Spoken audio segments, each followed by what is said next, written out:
Good day, everybody. We're going to try to keep this quick and going. It is a pleasure to be here with you today and able to speak with you on the topic of virtual application management and how we see that done in education and government institutions.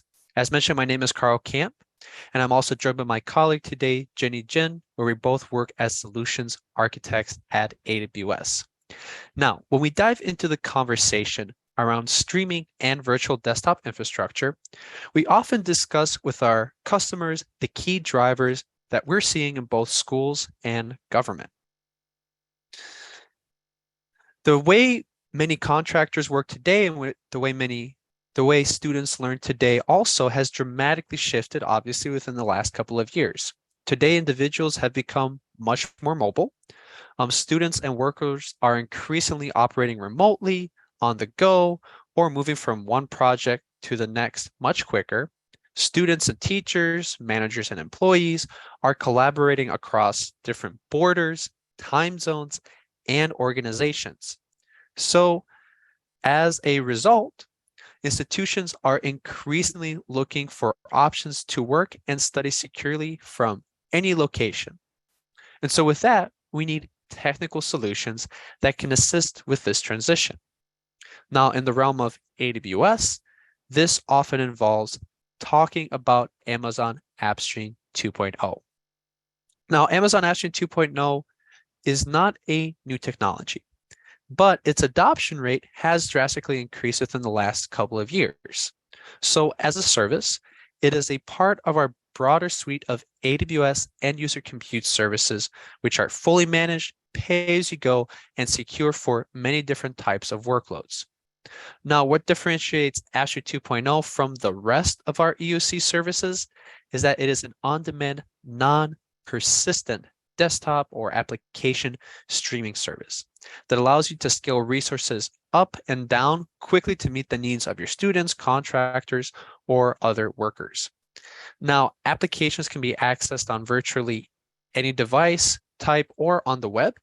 And this solution is particularly great, at least what we've seen, for virtual labs, virtual training, or any other contract work that only requires resources to be available for a limited amount of time.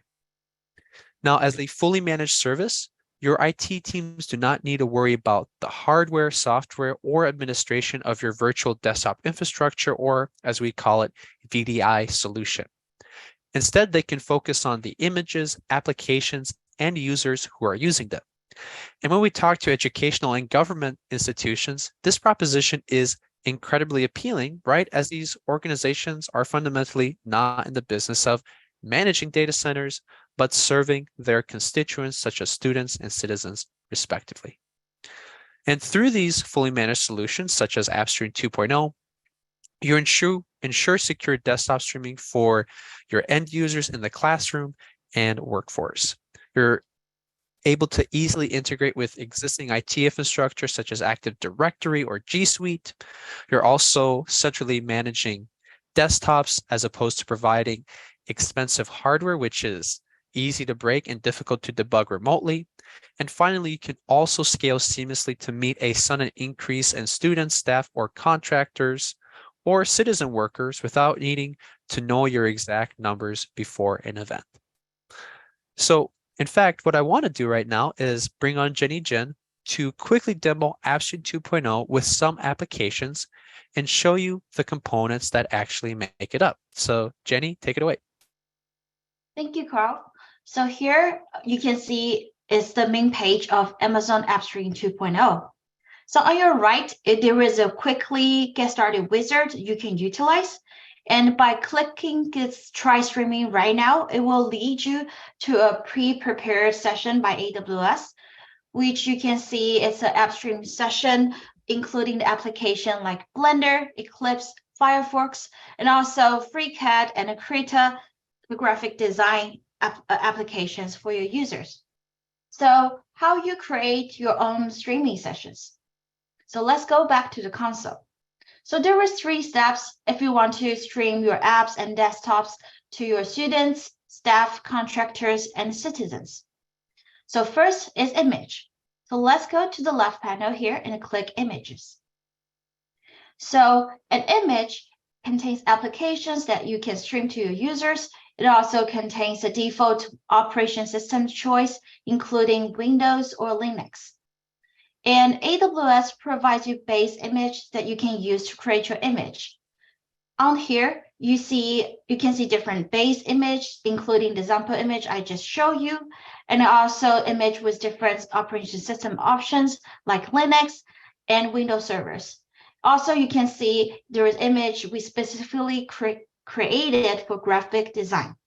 So how to add your own application? What you need to do is just go to the image builder here and then launch the image builder. And after you create it, what you need to do is just choose the image and connect to it. And then it will lead you to the page look like this. You have different options to choose as administrator, template user, or tested user in order for you to download or install and test your applications that what you need would do with regular Microsoft Windows or Linux desktop. And after you create an image, you cannot change it, but in order to add other applications, you can update the existing applications or change the image setting and create a new image.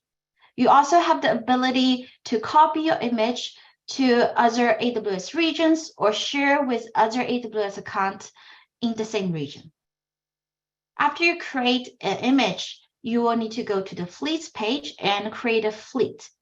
The fleets help you specify and determines the hardware of the host computers. So you can specify the instance type, which offers different compute memory and scaling policy, which help you optimize the session scale up and down. Then will be stacks. So a stacks consists of an associated fleet, like here, and also it lets you define the user settings and help you to choose the storage configurations. The AppStream comes with temporary storage, which means if the session ends, the files that your user download will disappear. But if you want to have persistent storage options for your users, you can choose S3 Bucket or Google Drive and also OneDrive. So after creating image, fleets, and stacks, you and users can easily enjoy their streaming applications and desktop. Back to you, Carl. Awesome. Thank you, Jenny. Next, I do want to talk about something else here in virtual application management. Hopefully, Jenny's demo kind of gave you your idea, kind of gave you the opportunity to start thinking about, hey, where can we start using AppStream 2.0 and start looking into the solution. Now, as you begin looking into this service in more depth, what you will notice is that things, once you get to a certain scale with AppStream 2.0, there are things you have to consider about your non-persistent desktop deployments. And typically, right, when we're launching AppStream 2.0, and this is mostly from what I've seen working with AWS and mostly in my work with education customers and universities, most places will begin with AppStream 2.0. They'll start with a pilot, which moves into then a single classroom. If in government, you may think of this as, let's say you have a team, right? A remote team, and they would then have access to some of those remote fleets. Now, as technology gets adopted across multiple classrooms, or let's say multiple teams in a government organization, things get more stalled, right? Through IT team capacity constraints, and then moving beyond to multiple departments or an entire school gets pretty difficult. And this is often due to some of the limitations of configuring the image builder, which I know Jenny Jin had previously discussed. So the first thing I want to note with AppStream 2.0, right, is that the most time-consuming part of the entire process is really creating and patching images on AppStream 2.0 effectively at scale. It's really no secret that the most time-consuming part is the AppStream 2.0 image building deployment. You have to log into the image builder, configure the application. Hopefully you've set it up everything properly when you close out the build. And if it does fail, you'll have to explore the various logs and error messages to understand what steps you may have missed. There's also then the need to periodically patch the images and applications, meaning this time-consuming setup is not a one-time deal, and you have to go through periodically with the same set of applications to update them. Now, though some of this has been improved with the availability of elastic fleets, it still is not an easy task to take care of tens, if not hundreds, of unique fleets across a campus or organization. The AppStream 2.0 console by itself was simply not designed to work this way. Also, what happens is, let's say we have an educator, or let's say we have another team, IT team that wants to provide new applications to their students or contractors. From that point, the IT team needs to then find the appropriate image, log back into it, add the additional application to the existing catalog, and go through the whole process again. Therefore, what we were looking for as a need is like, hey, there's a need for a solution that is a point-and-click self-service tool that allows the teams to simply provide the application package necessary, while the educators or teams themselves could then provision the applications for their needs. And finally, there is a need to understand and optimize usage across multiple AppStream fleets, so new dashboards had to be created to help IT monitor costs and have a better grasp of their spend. And so due to these needs, we had an internal team called Envision Engineering work with Cornell University to bring a solution to multiple customers to improve the experience of large-scale AppStream 2.0 deployments, which became known as AWS Virtual Application Management, or more commonly referred to as AWS VAM. So at its core, AWS VAM is a web application that sits on top of AppStream 2.0 backend resources. AWS VAM makes provisioning large number of apps in Amazon AppStream 2.0 easier for IT teams.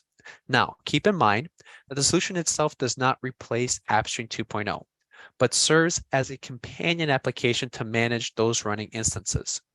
So this front-end overlay can be configured to provide access to individuals such as educators or contractors to a point-and-click page to provision the AppStream 2.0 resources without directly exposing them to the AWS console. The front end also provides access to metrics and dashboards to gain a broader view of currently running fleets, addressing all of the challenges that we had previously mentioned. Now, the last point I do want to make with AWS VAM is that it is an open source solution and is available in our AWS Labs library.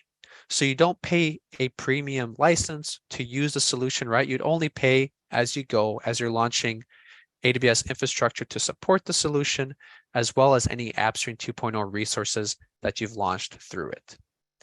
In fact, instead of talking about it anymore, I do want to bring on Jenny once again to now demo AWS VAM and show you how it simplifies the management of AppStream 2.0 images and fleets at scale. Take it away, Jenny. Thank you. So let me switch the screen to VAM. So here you can see there were 9 applications that we preloaded for you as VAM solutions. So you can see the applications common like Google Chrome, JetBrains, and also VS Code for code developing. And then how to create an image on VAM.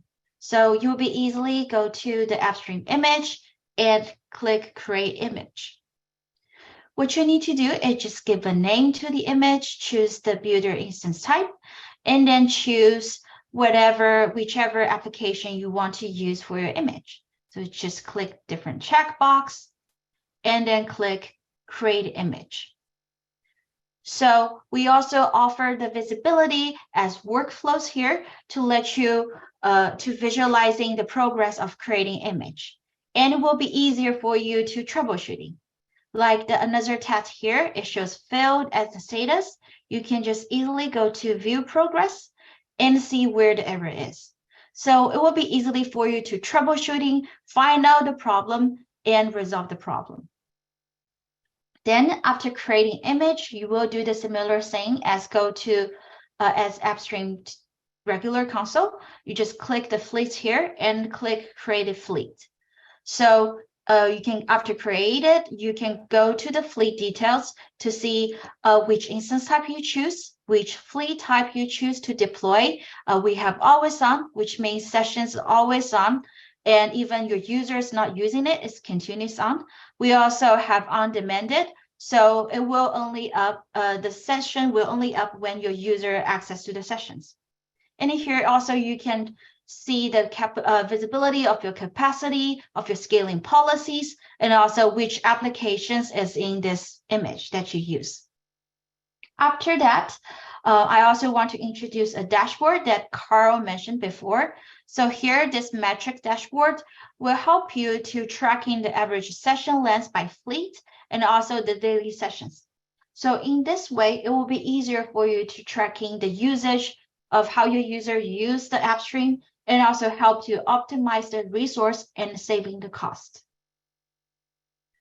Then additional function here is the user's management. So here you can see we use Amazon Cognito to manage the user. Amazon Cognito is also an AWS service to help you easily manage your mobile or application users. You can also integrate with add federate user, integrated with other federate options, such as Google or Active Directory. And also you can see you have different roles to set up and linked with different users in order to realize access management. So you can see from this, all of those functions, then enables automation of AppStream, creating image and help you to manage the AppStream fleets and stacks. So now Carl will show you more about additional resource of the VM.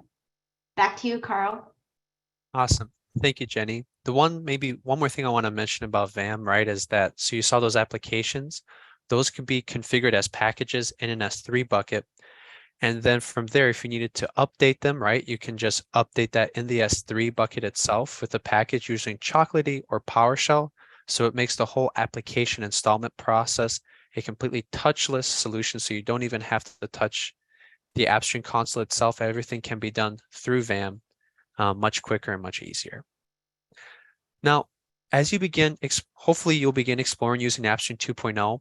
And once you start doing so, I would encourage you to take a look at AWS Virtual Application Management as a companion solution for this. In fact, myself and also Anel Perez, a senior solutions architect in the education space, have wrote a blog about AWS VM. So please feel free to check it out to learn more about it. I would also encourage you to check out the VM GitHub page, right? So you can, again, the solution is open source. So you can check out the actual code for it. You can download it, you can launch it, and you can play around with it in your own AWS console to see if it's a good fit for your organization. And with that, I want to thank you for your time. If you do have any other questions, please feel free to reach out to myself and Jenny. Jenny, if you go to the last one for our emails, that would be great. Excellent. And all of this content is going to be posted on the Angelbeat website.